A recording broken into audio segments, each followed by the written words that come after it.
ಮೂಲತಃ ಮಹಾರಾಷ್ಟ್ರದಿಂದ ಬಂದಿರತಕ್ಕಂತ ತಳಿ 15 number 15 number ಅನ್ನೋದು ಇದು ವರ್ಷವಿಡೀ ಬರ್ತಕ್ಕಂತ ತಳಿ.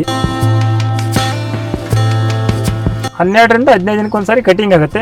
ಹಂಗೈತೆ ಪ್ರತಿ ಒಂದೂವರೆ ವರ್ಷ ಅರ್ಧದ ಕಟಿಂಗ್ ಮಾಡಿದವರು ಇದ್ದಾರೆ, 2 ವರ್ಷ ಕಟಿಂಗ್ ಮಾಡಿದವರು ಇದ್ದಾರೆ, 2.5 ವರ್ಷ ಕಟಿಂಗ್ ಮಾಡಿದವರು ಇದ್ದಾರೆ. ಬಟ್ ನಾನ್ ಹೇಳೋದೇನಂದ್ರೆ 7-5 ಮಾಡೋದಕ್ಕಿಂತ 8-6 ಮಾಡೋದು ಬೆಟರ್. 8-6 ಮಾಡಿದ್ರೆ ಕಾಯಿ ಗಾತ್ರ ಚೆನ್ನಾಗಿ ಬರುತ್ತೆ, ಗಿಡ ಹೆಲ್ದಿ ಆಗಿರುತ್ತೆ, ಒಳ್ಳೆ ಇಳುವರಿ ತಗೋತೀವಿ ನಾವು. ಈಗ ಇದು ನನಗೇನು ಖುಷಿ ಕೊಟ್ಟಿದ್ದಿಲ್ಲ ಅಂತಲ್ಲ, ಇನ್ನೂ ದೊಡ್ಡ ಮಟ್ಟದಲ್ಲಿ ಬೆಳಿಬೇಕು ಅನ್ನೋದಿದೆ. ಇನ್ನು ಜಾಸ್ತಿ ಒಂದ್ 50 ಎಕರೆನೋ 100 ಎಕರೆನೋ ಪಪ್ಪಾಯಿನ ಬೆಳಿಬೇಕಂತ ಆಸೆ ಇದೆ. ಬಟ್ ಈಗ ಆಲ್ರೆಡಿ ಅಗ್ರಿಮೆಂಟ್ ಕೂಡ ಆಗಿದೆ. ನಾವಿಲ್ಲೇ ನಮ್ಮ ಮುಂಡ್ರಿಗೆ ಸುತ್ತಮುತ್ತಲ ಒಂದು 100 ಎಕರೆ ಪಪ್ಪಾಯಿ ಬೆಳೆಯಕ್ಕೆ ಪ್ಲಾನ್ ಮಾಡಕತ್ತೀವಿ.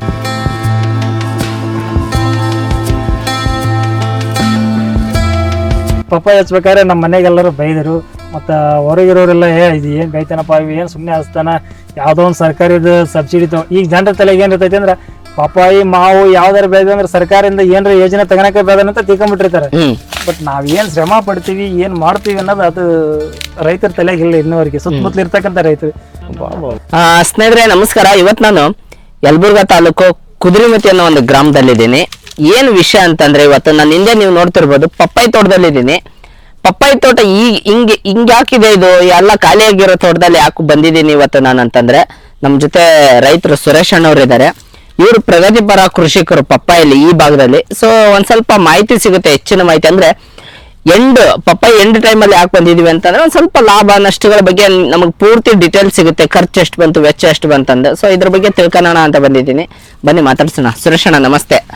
ನಮಸ್ಕಾರ. ನಾನು ಸುರೇಶ ಸಣ್ಣಪ್ಪ ಚೋಡ್ಕಿ, ಕುದುರೆಮತಿ ಗ್ರಾಮ, ಕೊಕ್ನೂರು ತಾಲೂಕು, ಕೊಪ್ಪಳ ಜಿಲ್ಲೆ, ಕಲ್ಯಾಣ ಕರ್ನಾಟಕದ ಭಾಗದ ರೈತ. ನಾನು ಸುಮಾರು ಇದು 8 ವರ್ಷದಿಂದ ಬೆಳೀತಾ ಇದ್ದೀನಿ.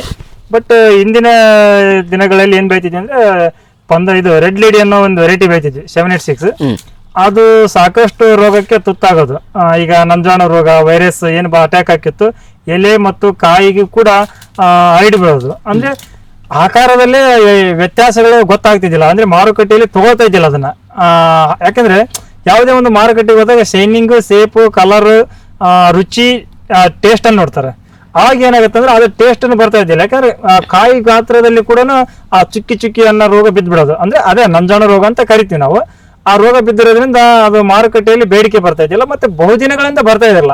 ಅಂದ್ರೆ ಈಗ 3 ವರ್ಷನೋ 4 ವರ್ಷನೋ 2 ವರ್ಷನೋ 1.5 ವರ್ಷನೋ 8 ತಿಂಗಳನೋ ಹಿಂಗೈತೆ ಬರಂಗಿಲ್ಲ. ಯಾವಾಗ ವೈರಸ್ ಅಟ್ಯಾಕ್ ಆಯ್ತು ಅವಾಗ ಅದು ಅಲ್ಲಿಗೆ ನಮ್ದು ಅದರ ನಮ್ಮ ಸಂಬಂಧ ಮುಗಿದೋತಂತ ಲೆಕ್ಕ. ಯಾಕಂತಂದ್ರೆ ನಂಜಾಣು ರೋಗ ಯಾವಾಗ ಅಟ್ಯಾಕ್ ಆಗತ್ತಂದ್ರೆ ಅಲ್ಲಿಗೆ ಅದನ್ನ ಕಾಯಿ ಕೂಡ ತಗೋನಲ್ಲ, ನಮ್ಗೆ ಬಯರ್ಸ್ ಕೂಡ ಬರಲ್ಲ, ಯಾವುದೇ ಮಾರುಕಟ್ಟೆಗೆ ಹೋದ್ರು ಕೂಡ ಅದು ಮಾರಂಗಿಲ್ಲ.